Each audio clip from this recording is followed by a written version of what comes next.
नमस्कार दोस्तों, स्वागत है आप सभी का जेवीवी क्लासेस के ऑनलाइन प्लेटफॉर्म पर। जैसा कि आप सबको पता है, अपन ने विद्युत वाला चैप्टर पढ़ लिया है। अब इसके अंदर के जितने भी उदाहरण हैं, अपन उसको सोल्व करने की कोशिश करेंगे। देखो, उदाहरण करना बहुत अच्छी बात है और ये एग्जाम में भी पूछे जाते हैं। थोड़ा सा इसमें मैथमेटिकल पोर्शन आता है जिसमें कुछ बच्चों को प्रॉब्लम आ सकती है, बाकी बहुत इजी होते हैं। देखो, अपन पहला उदाहरण पढ़ते हैं जो आपको स्क्रीन पर दिख गया होगा। पहला उदाहरण है अपने पास कि किसी विद्युत बल्ब के तंतु में से 0.5 एम्पियर विद्युत धारा 10 मिनट तक प्रवाहित होती है। विद्युत परिपथ से प्रवाहित कुल विद्युत आवेश का मान कितना होगा। देखो, सबसे पहले कुछ नहीं करना है, अपन को दिया हुआ जो चीजें हैं वो लिखनी है कि क्वेश्चन में क्या क्या दे रखा है। तो सबसे पहले अपन को क्या दे रखी है, विद्युत धारा यानी कि आई का मान दे रखा है अपन को 0.5 एम्पियर। कितना दे रखा है, 0.5। इसके बाद अपन को क्या दे रखा है, एक टाइम दे रखा है, यानी कि 10 मिनट अपने को क्या दे रखे हैं, टाइम दे रखा है। और अपन जानते हैं कि जो अपन समय लेते हैं फिजिक्स के अंदर वो सेकंड में लेते हैं, तो 10 मिनट को किस में चेंज करेंगे, सेकंड में चेंज करेंगे। कैसे करेंगे, 60 से मल्टीप्लाई करके। तो कितने सेकंड आ गए, 600 सेकंड आ गए। अब क्या निकालना है कि विद्युत आवेश का परिमाण कितना होगा। विद्युत आवेश का परिमाण कितना होगा, अपन एक सूत्र जानते हैं कि विद्युत धारा क्या होती है, विद्युत धारा I बराबर होती है Q अपॉन T। क्या होती है, Q अपॉन T। अपने पास I का मान है, T का मान है, Q का मान अपन निकाल सकते हैं। तो Q बराबर क्या आ जाएगा, T इधर मल्टीप्लाई होगा तो I इंटू T, ठीक है ना। तो Q is equal to I 0.5 ampere into T का मान कितना है, 600, ठीक है। इन दोनों को मल्टीप्लाई करेंगे तो Q का मान आ जाएगा अपने पास 300। और आवेश का मात्रक क्या होता है, आवेश का मात्रक होता है कूलाम। क्या होता है, कूलाम। तो अपने पास किसका मान आ गया, आवेश का मान आ गया। देखा, मैंने कहा ना बहुत इजी क्वेश्चन होते हैं। तो ये अपना पहला एग्जांपल सोल्व हो गया, ठीक है। बात करते हैं दूसरे एग्जांपल। दूसरा एग्जांपल ये आपकी स्क्रीन पर देखो। दूसरा एग्जांपल क्या कह रहा है कि 12 वोल्ट विभवांतर के दो बिंदुओं के बीच 2 कूलाम आवेश को ले जाने में कितना कार्य करना पड़ता है। तो सबसे पहले वही बात, जो चीज क्वेश्चन में दी हुई होती है सबसे पहले उसको लिखते हैं। क्या क्या दे रखा है अपने को, वोल्टेज का मान दे रखा है कितना, 12 वोल्ट का मान दे रखा है। इसके अलावा आवेश का मान कितना दे रखा है, Q का मान कितना दे रखा है, 2 कूलाम। अब क्या निकालना है कि कितना कार्य करना पड़ेगा। तो अपन ने एक सूत्र पढ़ा था, तो पहले तो कार्य को लिखो, कार्य बराबर वाट, ठीक है। अपन एक सूत्र पढ़ते हैं इसमें, विभवांतर। क्या होता है विभवांतर, दो बिंदुओं के बीच एकांक आवेश को लाने में किया गया कार्य विभवांतर कहलाता है। उसका सूत्र होता है अपने पास विभवांतर V is equal to W upon Q। यही होता है कार्य बटा आवेश, ठीक है। तो अपन को किसका मान चाहिए, W का मान चाहिए। अपन Q को कहां भेजेंगे, इसके मल्टीप्लाई में भेजेंगे। तो W कार्य इज इक्वल टू क्या जाएगा, विभवांतर इनटू आवेश, मान रख दो। तो W is equal to V का मान कितना है मेरे पास, 12, और Q का मान कितना है मेरे पास, 2। तो W का मान कितना जाएगा, 24। और कार्य को किस में लिखते हैं, जूल में। किस में लिखते हैं, जूल में। तो ये अपना एग्जाम्पल 2 भी समाप्त हुआ, ठीक है। अब अगले एग्जाम्पल नंबर 3 जो कि आपको आपकी स्क्रीन पर दिख रहा होगा। देखो, एग्जाम्पल 3 को पढ़ते हैं कि यदि किसी विद्युत बल्ब के तंतु का प्रतिरोध कितना दे रखा है, 1200 ओम। यह बल्ब 220 वोल्ट स्रोत से कितनी विद्युत धारा लेगा, ठीक है ना। अपन एग्जाम्पल 3 का पहला देखेंगे, पहले तो A नंबर का। इसमें क्या क्या दे रखा है, सबसे पहले वो लिखेंगे। प्रतिरोध का मान कितना दे रखा है अपन को, प्रतिरोध दे रखा है 1200 ओम। कितना दे रखा है, 1200 ओम। और इसमें क्या दे रखा है, वोल्टेज का मान दे रखा है कितना, 220 वोल्ट। क्या निकालनी है, विद्युत धारा I का मान निकालना है, ठीक है। कुछ याद आया, देखो R का मान है अपने पास, V का मान है और I का मान है, I का मान निकालना है। इन तीनों में अपन एक संबंध पढ़ते हैं, ओम का नियम। तो सीधा सीधा यहाँ पर वही लगेगा, क्या लगेगा, ओम का नियम। तो अपन लिख सकते हैं कि ओम के नियम से। किसके नियम से, ओम के नियम से। क्या आएगा ओम के नियम से, V is equal to I R. अपन को किसका मान चाहिए, I का मान चाहिए। तो I को इधर लाएंगे तो क्या हो जाएगा, ये V अपॉन R। अब V का मान रख दो, कितना है, 220 और आर का मान कितना है 1200 ओम। ठीक है, ये कट रहे हैं, 0 से 0 कट रहे हैं। ठीक है, फिर आप डायरेक्ट इनको डिवाइड कर सकते हो। कितना आ जाएगा अपने पास, यह आ जाएगा अपने पास 0.18 एम्पियर। कितना आ गया मान 0.18 एम्पियर। इसके बाद अपने पास दूसरा क्वेश्चन है, इसी के अंदर एग्जांपल 3 के अंदर देखो क्या कह रहा है वो। यदि किसी विद्युत हीटर की कुंडली का प्रतिरोध कितना ओम है 100 ओम, और यह विद्युत हीटर कितने वोल्टेज सोर्स से विद्युत धारा ले रहा है 220 वोल्ट से। तो दूसरे को भी करते हैं अपन। ये तो अपना पहला आंसर आ गया। दूसरे में क्या क्या दे रखा है वो लिखते हैं। क्या क्या दे रखा है अपने पास, कुंडली का प्रतिरोध R कितना दे रखा है 100 ओम। इसके अलावा क्या दे रखा है, वोल्टेज दे रखा है कितना 220 वोल्ट। अब अपन को किसका मान चाहिए, R का मान। बिल्कुल ऐसे ही हो जाएगा। ठीक है, वही ओम का नियम लगेगा इसमें भी। तो अपन लिखेंगे ओम के नियम से। क्या लिखेंगे, ओम के नियम से। ओम के नियम से क्या होता है ओम का नियम, V बराबर IR। ठीक है, अपन को I का मान चाहिए ना, तो I को इधर रोक लेते हैं और R को इधर भेज देंगे नीचे। ठीक है, अब V का मान रखो, कितना आ जाएगा 220, और R का मान कितना है 100। तो ये कितना आ गया अपने पास 2.2 एम्पियर। तो ये अपना बी वाला भी सोल्व हो गया। ये था अपना एग्जांपल नंबर 4 करेंगे। एग्जांपल नंबर 4 आपको आपकी स्क्रीन पर दिख रहा होगा। एग्जाम्पल नंबर 4 में लिखा है कि जब कोई विद्युत हीटर विद्युत सोर्स से 4 एम्पियर विद्युत धारा लेता है, तब उसके टर्मिनलों के बीच विभवांतर कितना होता है 60 वोल्ट होता है। उस समय विद्युत हीटर कितनी विद्युत धारा लेगा जब विभवांतर को 120 वोल्ट तक बढ़ा दिया जाए। देखो क्या कह रहा है ये, कि कोई विद्युत हीटर है, ठीक है ना, वो कितनी विद्युत धारा ले रहा है, I बराबर 4 एम्पियर। कब ले रहा है, जब वोल्टेज का मान कितना है 60 वोल्ट है।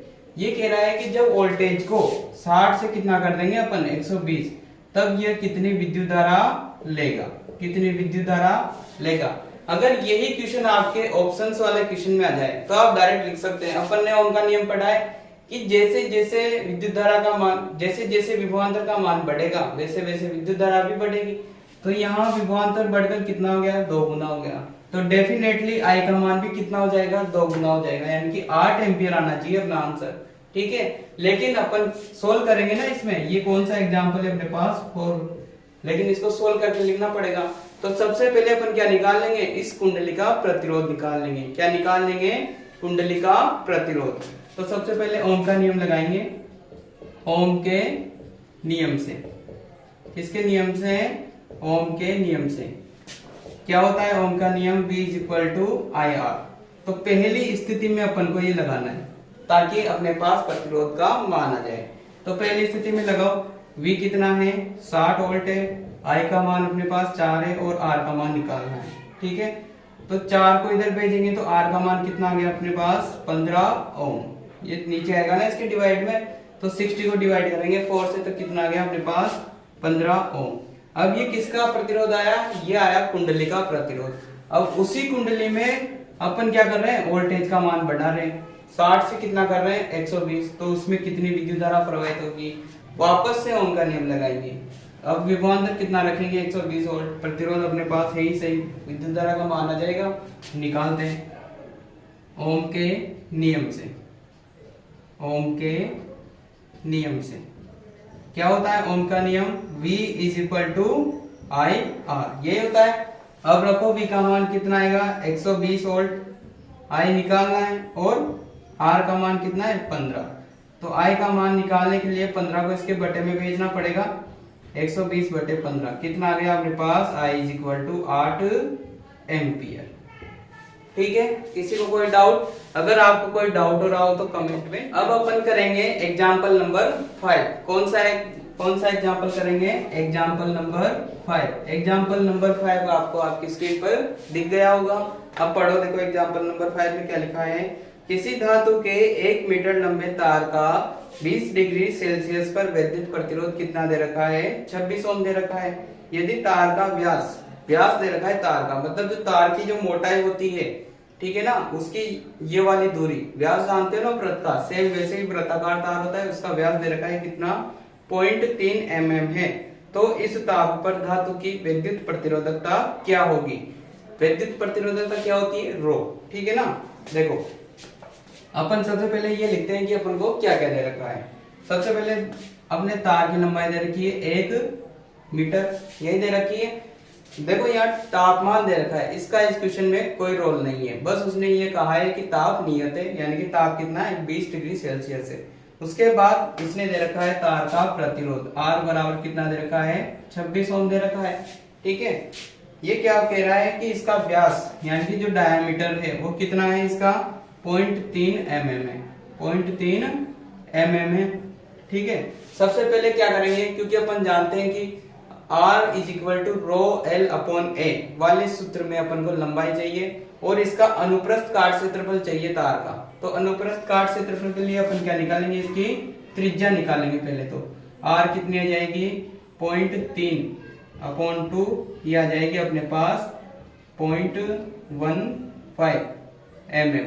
अब जो ये मिलीमीटर दे रखा है इसको भी मीटर में चेंज करेंगे, तो मिलीमीटर को मीटर में चेंज करने के लिए किससे मल्टीप्लाई करते हैं 10 की घात -3 से। तो R का मान कितना आ गया अपने पास, ये आ गया इंटू 10 की घात -3 मीटर आ गया ना मीटर में। अब A का मान अपन निकाल सकते हैं, कौन से सूत्र से, पाई R स्क्वायर से। ठीक है ना। निकालना क्या है इसमें, विद्युत प्रतिरोधकता। क्या निकालना है, विद्युत प्रतिरोधकता। हम क्या जानते हैं, हम जानते हैं कि R बराबर क्या होता है, रो एल अपॉन ए। किसका मान निकालना है अपन को, रो का मान निकालना है। तो रो को इधर रोक लो, ए को इधर भेजो, तो ये किसके गुणा में आ जाएगा, ए के, R के गुणा में आ जाएगा। एल किधर आ जाएगा अपोन में। R की जगह R का मान रखो 26, ए की जगह क्या रखेंगे अपन, पाई R स्क्वायर। क्या रखेंगे, पाई यानी 22/7, या पहले लिख देते हैं पाई R का स्क्वायर। ठीक है। L की जगह क्या आ जाएगा अपने पास 1 मीटर आ जाएगा। ठीक है। अब पाई की जगह पाई का मान रखेंगे, R की जगह इसका स्क्वायर रखेंगे, तो अपने पास रो का मान क्या जाएगा, ये आ जाएगा 1.84 इंटू 10 की घात -6। इसका मात्रा क्या होता है, ओम इंटू मीटर। तो ये किसका मान आ गया अपने पास, विद्युत प्रतिरोधकता का मान आ गया। ठीक है ना। जब यहाँ पर R का मान ये रखेंगे, उसको सोल्व करेंगे, तो आंसर क्या जाएगा 1.84 इंटू 10 की घात -6 ओम इंटू मीटर। तो ये अपना कौन सा एग्जाम्पल हो गया, ये एग्जाम्पल नंबर 5 कंप्लीट है। अब नेक्स्ट एग्जाम्पल पर आते हैं। अब अपन एग्जाम्पल नंबर 6 करेंगे। एग्जाम्पल नंबर 6 आपको आपकी स्क्रीन पर दिख गया होगा। देखो इसको पढ़ते हैं सबसे पहले कि दिए गए पदार्थ की किसी एल लंबाई तथा ए मोटाई के तार का प्रतिरोध कितना है, 4 ओम है। एल लंबाई का तार दे रखा है, ए मोटाई है उसकी, उसका प्रतिरोध इसने दे रखा है 4 ओम है। इसी पदार्थ के, मतलब पदार्थ चेंज नहीं किया, सेम पदार्थ है, किसी अन्य तार का प्रतिरोध क्या होगा जिसकी लंबाई कितनी है, L/2 है और उसकी मोटाई 2 है। देखो समझो, इसने क्या दे रखी है, तार की लंबाई दे रखी है। एग्जाम्पल नंबर 6 कर रहे हैं अपन। लंबाई दे रखी है कितनी, L दे रखी है, और उसकी मोटाई कितनी दे रखी है, मोटाई दे रखी है अपने A। तो प्रतिरोध का सूत्र क्या होता है, R is equal to rho L upon A. इसका मान कितना दे रखा है, इसने दे रखा है 4 ओम। कितना दे रखा है, 4 ओम। अब अगली स्थिति में इसने क्या किया, लंबाई को तो L/2 कर दिया और मोटाई को कितना कर दिया, A कर दिया। देखो अब लंबाई, यहां समीकरण नंबर 1 दे दो। लंबाई कितनी कर दी इसने, लंबाई कर दी इसने L/2 और मोटाई कर दी इसने कितनी, मोटाई कर दी इसने 2a। ठीक है। वापस प्रतिरोध वाला सूत्र लगाते हैं। प्रतिरोध R बराबर क्या होता है, रो एल अपॉन ए। ठीक है ना। तो लंबाई की जगह तो क्या रखेंगे, L/2 रखेंगे। R बराबर रो एल अपॉन 2 और a कितना दे रखा है, 2a। कितना दे रखा है, 2a। तो इसको सोल्व करते हैं। ये 2 कहां जाएगा, अपॉन में जाएगा। तो रो एल, ये 2 कहां गया, इसके मल्टीप्लाई में आ गया, और ये a है सही। तो R बराबर रो की जगह तो रो आ गया, L की जगह L आ गया, और 2 को 2 से मल्टीप्लाई करेंगे तो 4, और a की जगह क्या आ गया, a। अब आप समीकरण नंबर 1 में देखो, रो एल अपॉन ए का मान कितना दे रखा है, 4 ओम दे रखा है। रो एल अपॉन ए का मान कितना दे रखा है, 4। तो समीकरण नंबर 1 से इसमें मान रखेंगे। समीकरण 1 से R बराबर क्या आ जाएगा, 1/4 तो है ही सही इसमें ऑलरेडी, और रो एल अपॉन ए का मान कितना दे रखा है, 4। तो 4 से 4 कट गया, कितना आ गया, R बराबर 1 ओम। तो नई स्थिति बनाई ना उसने, लंबाई को आगे करके मोटाई को दुगनी करके, तो उसका प्रतिरोध कितना आएगा, 1 ओम। पहले कितना था, 4 ओम। ठीक है, तो ये अपना एग्जाम्पल नंबर 6 भी फिनिश। आया होगा, आप सबको समझ में आया होगा। फिर भी अगर आपको किसी भी एग्जाम्पल में अगर कोई डाउट है, दोबारा समझाना है, तो आप कमेंट में जरूर बताएं। इसके बाद वाले एग्जाम्पल अपन अगली क्लास में देखेंगे। Thank you.